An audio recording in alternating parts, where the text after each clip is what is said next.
네, 이제 곧 예배를 시작합니다. 다 함께 묵상 기도하시고 예배를 준비하겠습니다.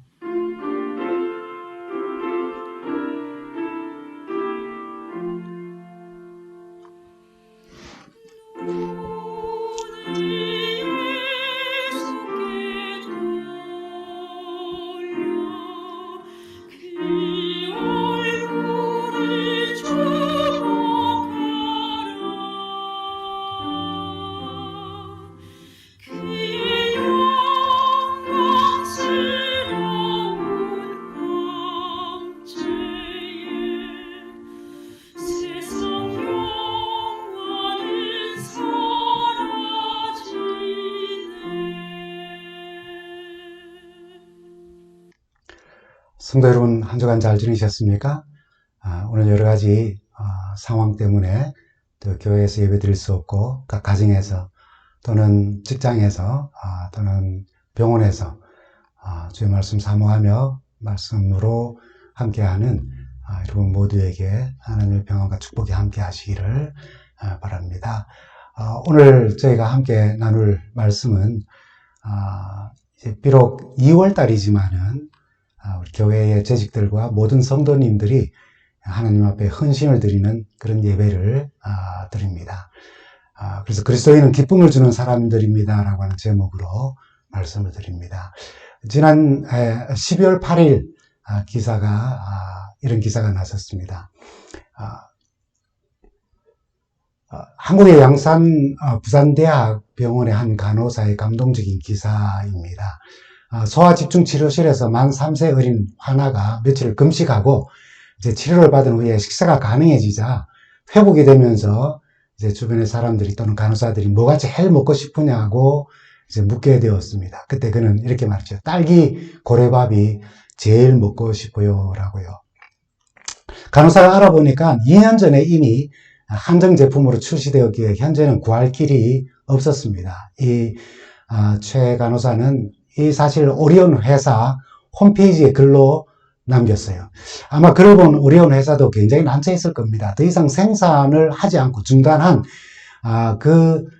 제품을 다시 만들기 위해서는 재료도 구입해야 되고 생산 라인도 새롭게 설치해야 합니다. 그럴 수는 없겠죠. 그러나 회사는 그 이야기를 듣고 연구팀에 한 어린 환우를 위해 딸기맛 고래밥을 수작업으로 생산을 하였고 그 병원에 입원해 있는 다른 아이들까지도 그 과자를 선물했다는 소식이었습니다. 여러분 이런 소식을 들으면 나하고 아무 상관이 없지만은 이거는 한국에서 일어났고 지금 우리는 아마 미국에 있는데 그러나 이런 소식들은 참 우리 마음을 기쁘게 하고 우리 마음에 행복을 느끼게 하지 않습니까? 사실 우리가 살면서 타인에게 기쁨을 주는 사람도 있지만은 또 그렇지 못한 사람들을 우리가 만나기도 합니다. 나와 직접 관계는 없지만은 정치나 경제나 사회, 문화, 예술, 연예계에 종사하는 사람들 때문에 또는 스포츠 경기를 통하여서 지금 우리가 아시안 게임을 하고 있는데요. 기쁨을 얻기도 하고 행복해 하기도 하고 화가 나기도 하고 막 분노가 막 치밀어 오르기도 합니다. 마음 아픈 것은 나의 가족, 친지들 가운데 그럴 수 있다는 거예요. 친구나 이웃들, 더 나아가서는 이 교회 공동체 안에서도 기쁨을 주는 사람, 또 그렇지 못한 사람들이 있을 수 있다는 사실입니다. 이런 일상의 경험을 통해서 우리가 그리스도인으로서 이 한 해를 나 자신이 다른 사람들에게 기쁨을 주는 사람인가를 생각해 보는 일은 참 의미 있습니다. 그리고 그것이 오늘 이 한 해 동안 내가 하나님께 헌신하는 삶의 한 모습으로 생각하는 것, 그것도 참 의미 있는 일이라고 생각합니다. 2024년 부름을 받은 그리고 봉사와 헌신으로 주님의 뜻을 이루기로 결심한 우리 모든 성도들과 재직들, 올 한 해 달인애들에게 기쁨을 주는 사람, 우리가 사는 이 지역에 기쁨을 주는 공동체가 되기를 바라며 오늘 말씀을 준비하고 함께 나눕니다. 하나님을 믿으며 성령의 감동하심을 따라서 예수를 닮아가는 우리 모든 사람들은, 성도들은, 그리스도인들은 다른 사람들에게 기쁨을 주는 사람들입니다. 우리의 크고 작은 은행은 누군가에게 기쁨이나 슬픔의 결실을 맺게 만듭니다. 우리 모든 성도 여러분, 그리고 특별히 재직 여러분, 새해를 시작하며 지금까지 사람들에게 기쁨을 주며 살아온 삶인지 되돌아보는 자아 성찰의 시간이 우리에게 필요할 것 같습니다. 인정에 메말라가고 따뜻한 관심에 갈증을 느끼는 그런 사람들이 살아가고 있는 이 세상은 기쁨을 주는 오아시스와 같은 그런 사람들을 갈망합니다. 근데 성경 인물 가운데 요한의 출생을 통하여서 그리스도인이라는 어떤 삶을 살아가는 사람들인지를 한번 생각해 보게 됩니다. 누가복음 1장 13절에 이렇게 말씀합니다. 내 아내 엘리사벳에게 네게 아들을 낳아주리니 그 이름을 요한이라 하라 라고요. 여러분 아시는 대로 사가랴와 엘리사벳 부부는 나이가 많았고 아이를 낳을 수가 없었어요. 근데 사가랴가 주의 성소에서 분향하고 있을 때에 천사가 나타나서 우리 방금 읽었던 말씀처럼 엘리사벳이 내게 아들을 낳아줄 것인데 그 이름을 요한이라 하라고 전합니다. 얼마나 기쁜 소식입니까? 노년에 얻은 아들이니 얼마나 또 기다리는 아들이니 얼마나 그 소식이 기쁨의 소식이었겠습니까? 그리고 14절에 이렇게 전합니다. 너도 기뻐하고 즐거워할 것이요. 이게 당연합니다. 노년에 얻을 것이니 많은 사람도 그의 태어남을 기뻐하리니 라고 했어요. 부모에게 기쁨을 줄 뿐 아니라 그의 태어남은 다른 사람에게도 기쁨을 주는 삶을 살게 될 것이라고 말한 것입니다. 그래 그의 삶을 한번 생각해 보십시오. 좋은 집, 환경, 음식, 옷, 친구, 친지 다 내려놓고 광야에서 외치는 자의 삶을 살았습니다. 먹는 것조차도 변변치 않았고 입는 옷도 변변치 않았습니다. 그리고 그의 삶은 어떻게 맞춰졌습니까? 폭군 황제에 의해 비참하게 목이 잘리는 참수를 당한 사람이었어요. 그러나 그는 복음으로 세상의 기쁨을 나눈 사람이었습니다. 때로는 우리 모두 함께 기쁨을 나눌 수 있는 일로 함께 행복을 이렇게 나누기도 하지만 때로는 요한처럼 자신은 고통스러운 가운데 있으면서도 다른 사람에게는 기쁨을 주기도 합니다. 여러분 예를 들면은 한 손에 손가락이 둘밖에 없는 양손에 손가락 둘만 있고 다리가 기형인 선천성 1급장애아로 태어났지만 7살 때부터 그 두 손가락으로 피아노를 배워서 꿈을 키워가며 사람들에게 희망을 전하는 피아니스트인 이희아 씨 이야기. 꿈 많은 여대 시절에 귀가하던 길에 교통사고로 전신 55도의 화상, 55%의 화상을 입고 의사들 맞춰 그 치료를 포기한 상황 가운데 7개월 동안 입원과 11차례의 수술을 하며 그 아름다운 얼굴을 잃고도 낙심하지 아니하고 최선을 다하며 공부하여서 미래의 희망을 말하고 그리스도의 사랑을 전하는 이지선 씨. 자신은 고통과 아픔을 품고 있지만 다른 사람들에게 자기에게 이런 삶을 남겨준 그런 사람과 사고와 환경을 탓하거나 하나님을 원망하지 않고 주어지고 남겨진 자신의 삶의 축복들을 나누며 묵묵히 헌신함으로 다른 사람에게 소망과 위로와 기쁨을 전하는 그런 참 아름다운 사람들의 삶을 살아가고 있는 것입니다. 여러분 만약 지난해 우리가 기뻐했던 때를 서로 나누자고 하면은 어떤 이야기를 나눌 수 있겠습니까? 아마 다양한 이야기들이 나올 거예요. 나 자신뿐 아니라 가족에게 일어난 즐겁고 행복했던 일들을 나눌 수도 있을 거예요. 진급을 했거나 자녀나 손자들이 좋은 대학에 혹은 대학원에 또는 좋은 직장에 또는 좋은 비즈니스를 또 오픈하는 그런 일들로 우리는 기쁨을 나누는 일들을 생각해 볼 수 있어요. 그러나 또한 자신으로 인해서 다른 사람들이 행복해졌을 때도 있었을 거예요. 친지나 가족이나 친구, 이웃이 힘든 일을 겪고 있을 때에 시간을 내어서 전화도 하고 만나고 식사도 함께하고 차를 마시면서 위로해 주었더니 그가 점점 그 아픔과 충격에서 벗어나고 다시 예전처럼 밝아지는 모습을 볼 때에 우리는 함께 기쁘고 함께 행복을 느꼈을 거예요. 내가 그런 상황에 있지 않았지만 그럼에도 우리는 그 일을 통해서 행복과 기쁨을 누릴 수 있었을 것입니다. 당장 눈에 보이는 행복과 기쁨이 보이지 않는다 할지라도 누군가를 돕는 봉사활동에 참여하면서 불우한 이웃에게 삶과 마음의 희망과 웃음을 찾도록 도와준 경험들은 또한 기쁨의 순간이었을 것입니다. 우리 모두의 마음은 기쁨을 주는 쪽으로 기울기 마련입니다. 나를 힘들게 하고 고통을 주는 일이나 그런 사람들에게 우리가 가까이 가기는 참 쉽지가 않지요. 힘듭니다.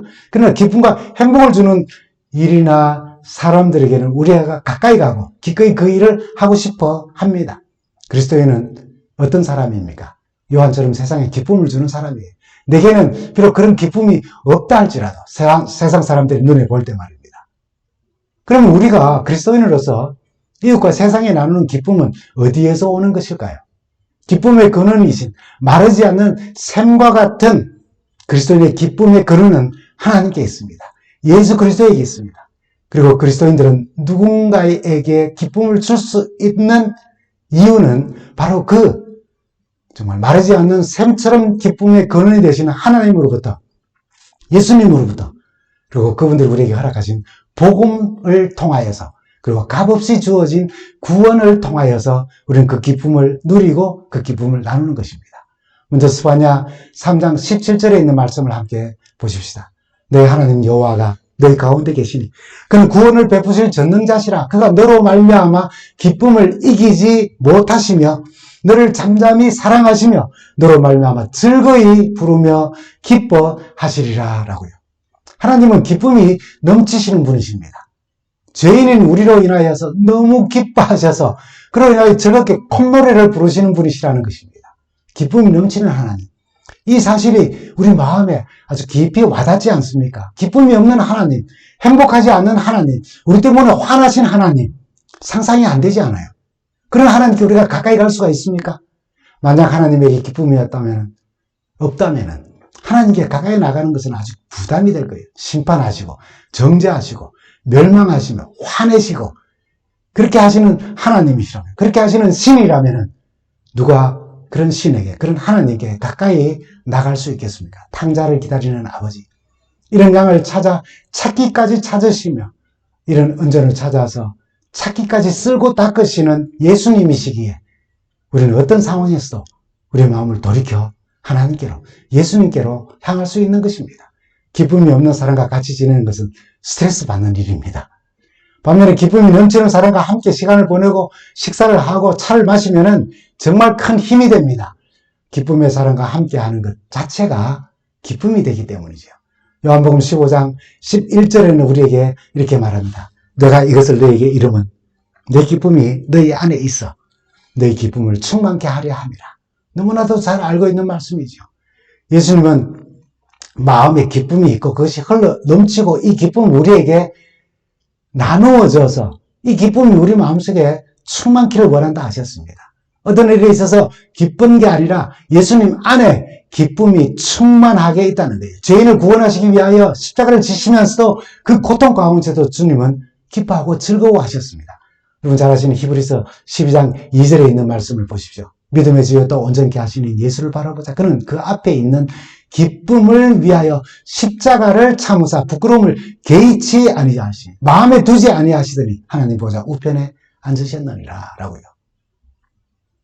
여러분 만왕의 왕, 신, 하나님이 십자가 처형의 그 부끄러움을 마음에 두지 않으셨다 했어요.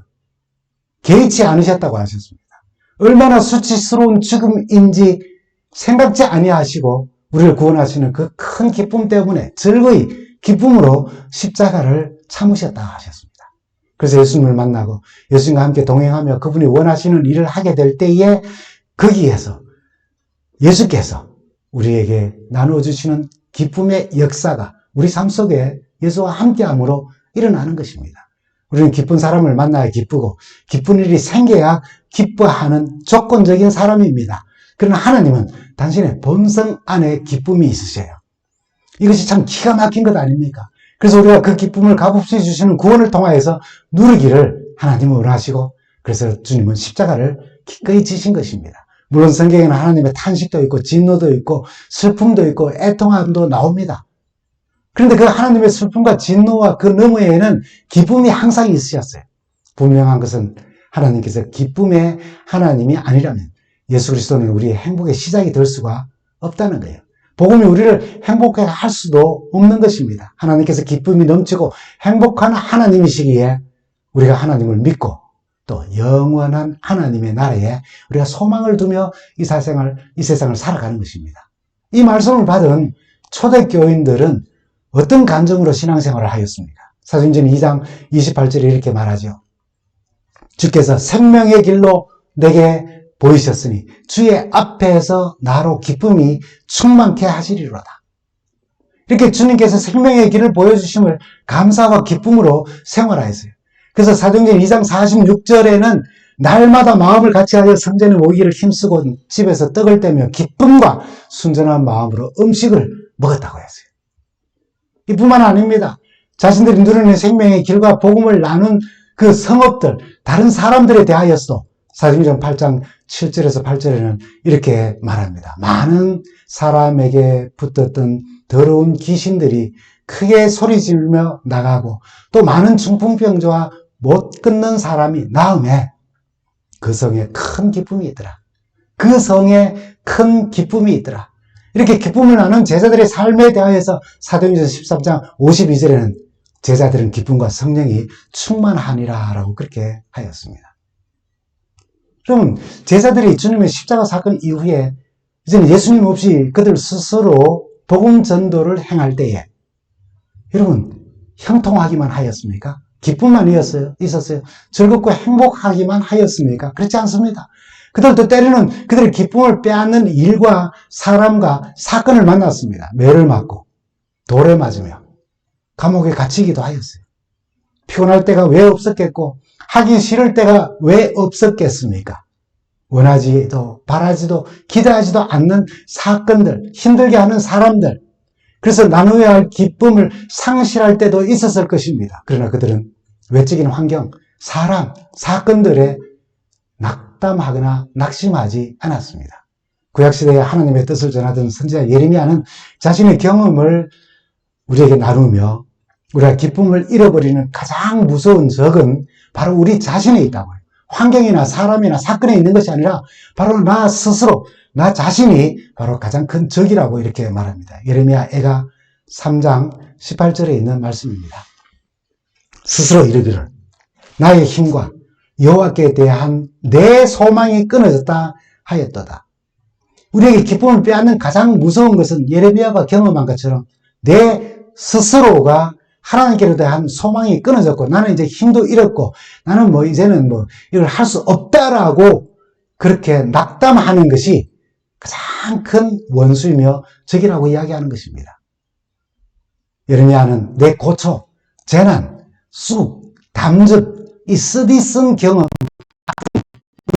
이런 것들이 마음속에서 사라지지 않고 기억되고 낙심이 되지만 그래도 중심에 가만히 생각해 본 적, 회상해 본 적, 오히려 소망이 있더라는 것입니다. 수많은 그런 경험들 속에 항상 하나님께서 인도하시고 새롭게 하시고 이렇게 세우셨던 일들을 다시 생각하게 되는 거예요. 그래서 그런 낙심되지 않는다고 다 사라져 기억조차 나지 않는다고 말하는 것이 아니라 그런 가운데 다시 소망을 발견하고 찾게 되었다고 말합니다. 그렇게 고통과 가슴 아픈 경험과 재난을 당하며 잘 잊을 수는 없지만은 소망이 마음속에 있다는 사실을 다시 한번 생각하며 21절과 22절에 이렇게 그는 간증을 합니다.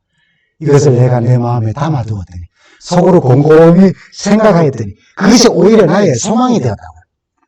그런 어려운 가운데서도 하나님께서 함께 하시고 이렇게 세우셨던 경험을 다시 생각해 보게 되었다는 것입니다. 여호와의 인자와 긍휼이 무궁하심으로 우리가 진멸되지 아니하니라.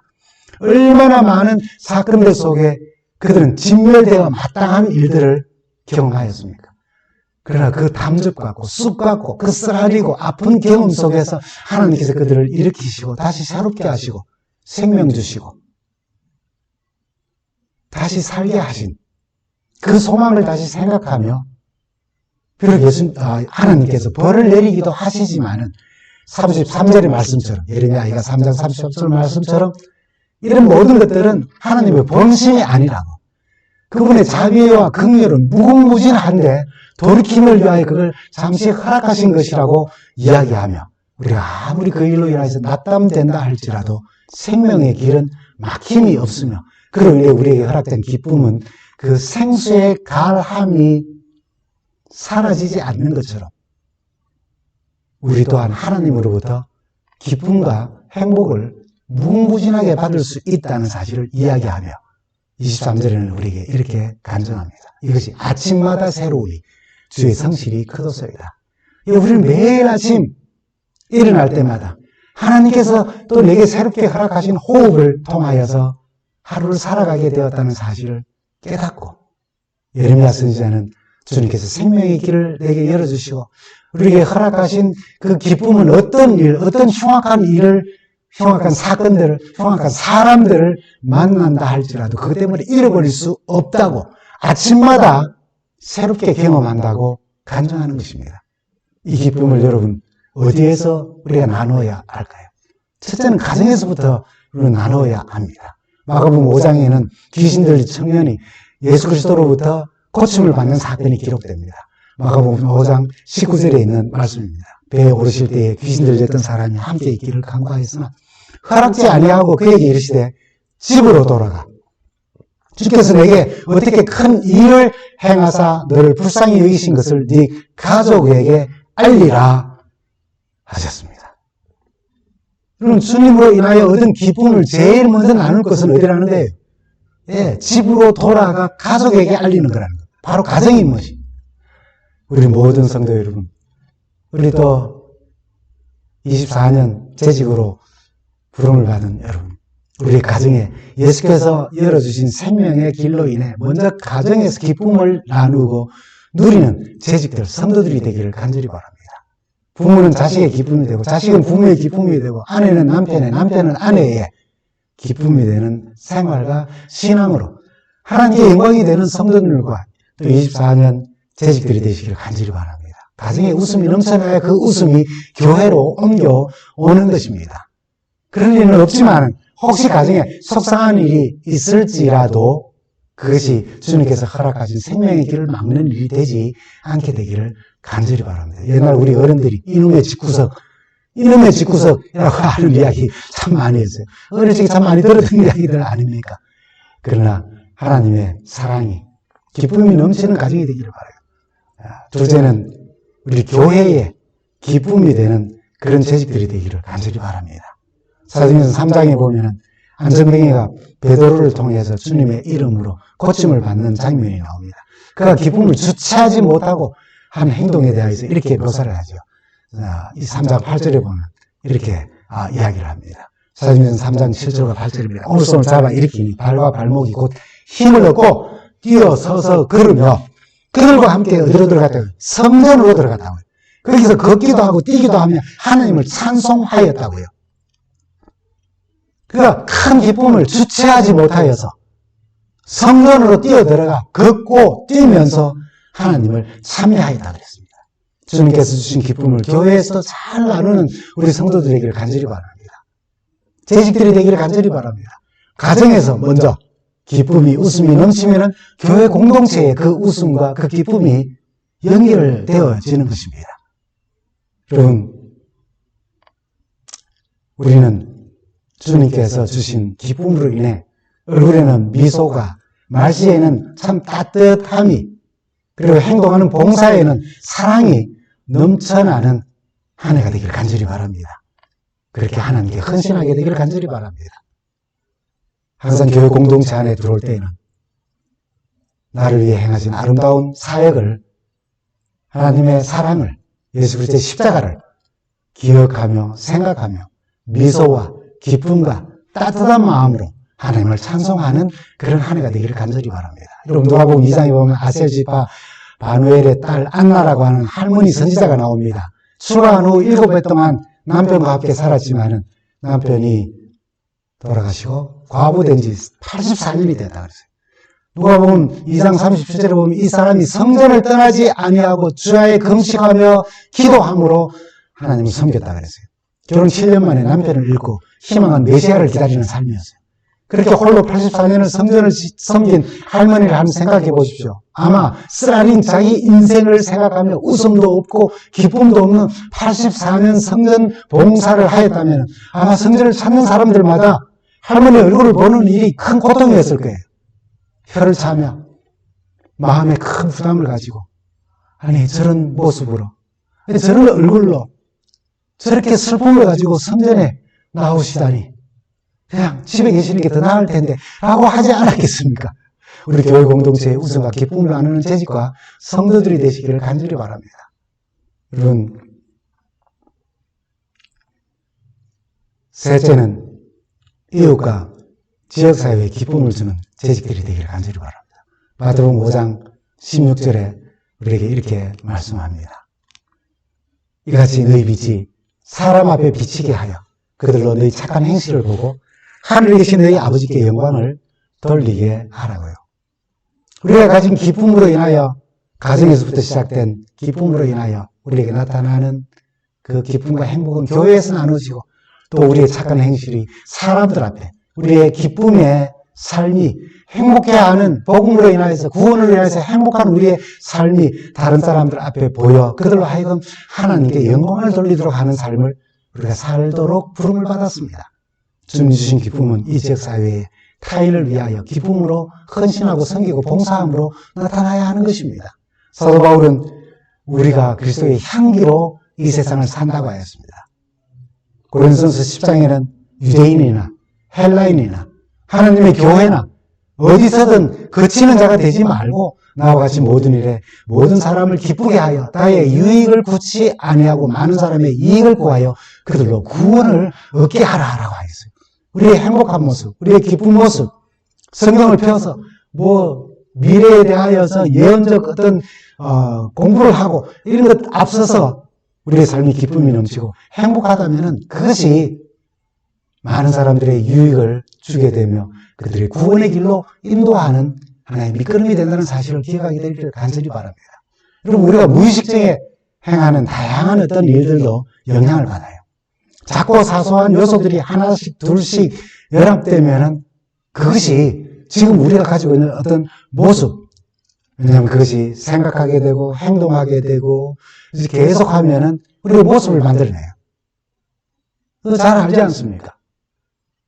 지금 우리가 보여주는 어떤 모습은 우리가 어쩌면 잘 전혀 기억하지 못했던 어떤 요소들에 의해서 영향을 받았을 수 있습니다. 점화 효과라고 하는 말 들어보셨습니까? 프라이밍 이펙트라고 합니다. 작은 자극에도 행동이 달라지는 효과를 본다는 겁니다. 이렇게 한 실험이 있었습니다. 실험 집단을 둘로 나눠서 노인에 대하여서 고정관념과 관련 있는 단어, 주름, 은퇴, 나이, 느림, 이런 여러 가지 제시를 주고 4개의 단어를 선택해서 30개의 문장을 만들으라고 했어요. 그러니까 노인과 관련된 단어를 반복해서 조합을 하면서 30개의 문장을 만들었습니다. 그리고 다른 집단에는 노인과 무관한 단어로 과제를 주고 똑같이 그렇게 행하도록 했어요. 과제를 마친 후에 실험이 끝났다고 이야기하고 한 참여자들 모두를 엘리베이터로 걸어가는 속도를 측정했어요. 그런데 흥미롭게도 노인 관련 단어로 과제를 수행했던 실험 집단의 참여자들은 걸음 속도가 다른 집단의 참여자들보다 훨씬 느린 것으로 나타났다는 거예요. 왜요? 그 짧은 시간 동안 계속 노인을 생각하고 노인과 상관된 단어들을 생각하면서 30개의 문장을 만들다 보니까 그게 그에게 어떤 영향을 끼친 거예요. 점화 효과. 그러니까 불을 지펴가지고 그것이 그 사람의 삶에 영향을 끼치게 하는 작은 자극에 행동이 변하는 어떤 영향을 받았다는 것입니다.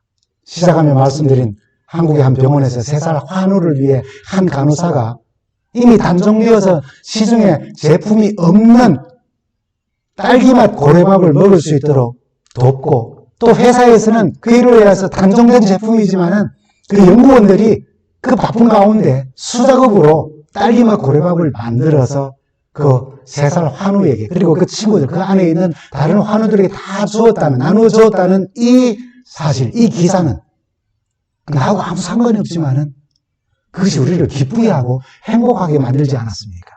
이렇게 우리는 누군가에게 기쁨을 주는 사람, 바로 우리는 그리스도인들인 것입니다. 그렇다면 일상생활에서 부정적인 사람과 계속 함께 있고 부정적인 말을 계속 듣는다면 어떨까요? 영향을 받게 되는 것입니다. 이 실험과 같이 짧은 시간의 점화 자극에 대해서 같이 행동의 차이가 나타난대. 물론 지속적으로 그러지는 않았을 거예요. 일정 시간이 지나면은 다시 원상태로 돌아왔을 겁니다. 이것이 그러나 반복된다면은 어떤 일이 일어날까요? 재직으로서, 또 우리가 신앙인으로서, 그리스도인으로서 성경과 봉사를 통해서 웃음을 전달하고 희망을 전해주고 기쁨을 전달하고 행복한 모습을 나누는 축복의 통로가 되는 한 해가 되기를 간절히 바랍니다. 그렇게 하나님 앞에 헌신하며 매일 아침 하나님의 은혜가 새롭게 옴으로 그 은혜로 인하여서 우리가 누리는 행복한 삶, 기쁨이 넘치는 우리의 삶을 이 지역사회에 많이 나누며 많은 영혼들이 그리스도를 발견하고 그리스도를 다시 찾아가는 그 아름다운 한 해가 되기를 간절히 바라며 오늘 주님 주신 말씀을 마칩니다. 감사합니다.